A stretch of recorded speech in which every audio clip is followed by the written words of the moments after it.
Okay, bismillahirrahmanirrahim. Assalamualaikum warahmatullahi wabarakatuh. Okay guys, today we are going to talk about our presentation about teaching learning strategy. Okay, before we start our presentation, I would like to introduce my group. First, me Faisal Adiputra and Puja Nur Halisa, and the last is Lestariani. Okay, the name of our teaching technique is collaboration teaching techniques. Okay, the first presentation will be delivered by my friend. What is teaching method? A teaching method comprises the principle and method used by the teacher to enable student learning. These strategies are determined partly on subject matter to be taught and partly by the nature of the learner. For a particular technique, method to be upright and efficient, it has to be in relation with the characteristic of the learner and the type of learning to supposed to bring about. Suggestions are there to design and selection of teaching methods must take into account not only the nature of the subject, but also how students learn. In today's school, the trend is that encourage of a lot of creativity.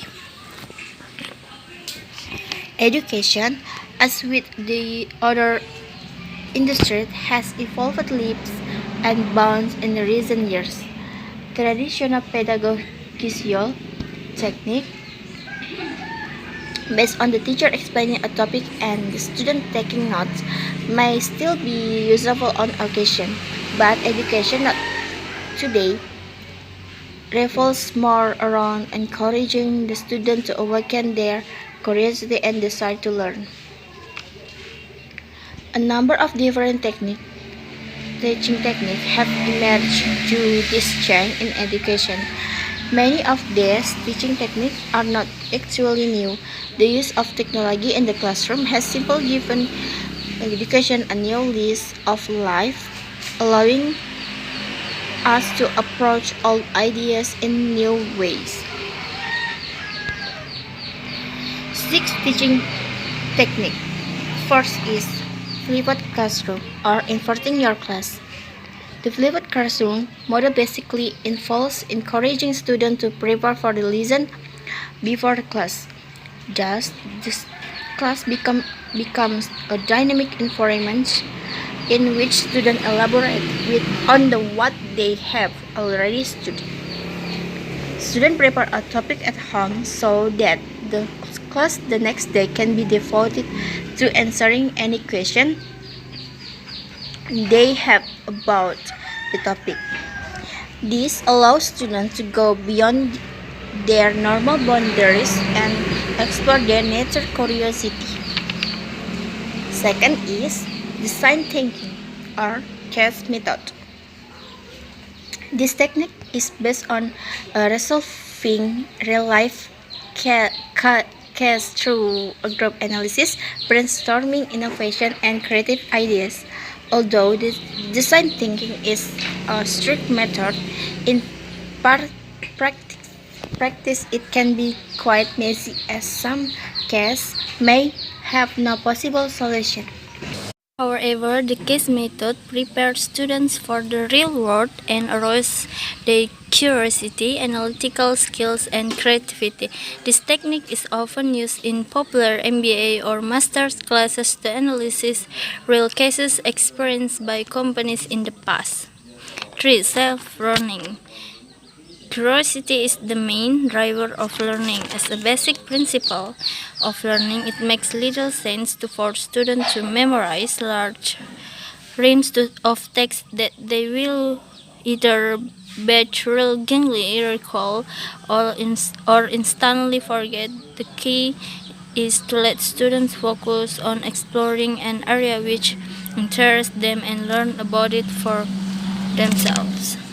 A common technique for exploring self-learning is the use of mind maps. Teacher can create a central node on mind map and allow students the freedom to expand and develop ideas. For example, If the focus in the human body, some students might create mind maps on the organs, bones, or diseases that affect the human body. Later, the students will be evaluated according to the mind maps they have created and could collaborate with each other to improve each other's mind maps and come to a more comprehensive understanding of the human body. Okay, the next is gamification. Learning through the use of games is one of the teaching methods that has already been explored, especially in elementary and preschool education. By using games, students learn without even realizing. Therefore, learning through play or gamification is a learning technique that can be very effective at any age. It is also a very useful technique to keep students motivated. The teacher should design projects that are appropriate for their students, taking into account their age and knowledge, while making them attractive enough to provide extra motivation. Jadi metode ini adalah salah satu metode belajar yang sangat menarik bagi pelajar karena belajar dengan bermain di luar maupun di dalam lingkungan kelas seperti di lingkungan sekitar kita dengan di kegiatan di ruang terbuka pelajar akan mempelajari lebih banyak hal. Namun saat ini banyak bukti menunjukkan bahwa para siswa semakin sedikit bermain dan bereksplorasi di luar lingkungan kelas, serta tidak mengembangkan keterkaitan dengan lingkungannya.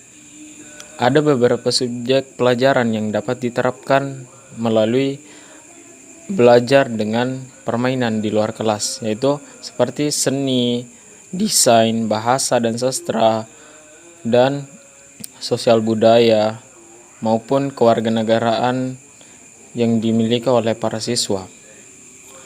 Baik, yang kelima is social media. Social media is a variant of previous section is to utilize social media in the classroom. Students today are always connected to their social network and so will need little motivation to get them engaged with social media in the classroom. The ways you can use teaching methods are quite varied as there are hundreds of social network and possibilities. Jadi manfaat belajar dengan menggunakan sosial media yaitu mengoptimalkan proses belajar mengajar karena tidak lagi terikat oleh ruang dan waktu. Sebagai sarana pembekalan dan pelatihan terhadap pemanfaatan teknologi informasi dan komunikasi, serta memaksimalkan daya tangkap peserta didik karena bahan ajar tidak hanya terpaku pada teks, tetapi bisa berupa gambar, video, ataupun media-media yang menarik lainnya. Okay, the last is free online learning tools.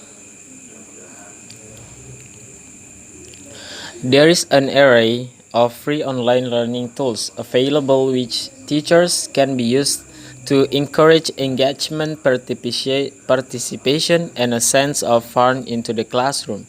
Teachers can create an interactive and dynamic classroom environment using, for example, online quizzes to test student knowledge.